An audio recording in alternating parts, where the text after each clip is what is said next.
Bashkëpunimi me operatorët turistik është një nga prioritetet e administratës së zonave të mbrojtura në qarkun e Shkodrës për sezonin turistik të këtij viti. Ky bashkëpunim konsiderohet veçanërisht i domosdoshëm me agjensitë turistike që ofrojnë ture malore me qëllim orientimin e duhur të vizitorëve dhe shmangjen e incidenteve të mundshme. Kemi komunikim të vazhdueshëm me njësitë vendore, por kryesisht me agjensitë turistike, të cilat përdorin turizmin e aventurës.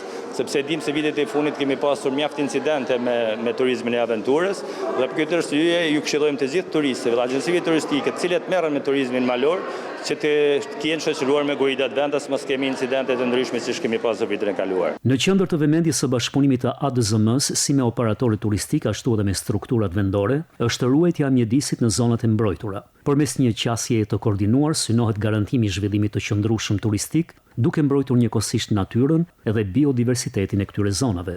Një fokus kryesor është edhe mbajtja e pastër e natyrës për të gjithë pjesën e turizmit dhe në këtë rast ne kemi bërë mjaft komunikime si me bujtinat pritëse në Alpe, por edhe me agjencitë turistike të cilat janë atë, sepse është e pamujtur që të gjitha shtigjet, të gjitha monumentet e natyrës që vizitohen nga turistët që të kemi vendet e pastrimit. Se kjo do të thotë që natyrën do ta ruajnë vetë ata që vizitojnë natyrën. Për të përmirësuar menaxhimin e turizmit në zonat e mbrojtura, ADZM Shkodër ka planifikuar shtimin e zyrave të informacionit turistik. Krahas së zyrave në Velipoj dhe Theth, këtë sezon, një pikë e re informacioni për turistët do të hapet edhe në Lëpush të Këlmendit, një nga destinacionet e preferuara për turizmin malor.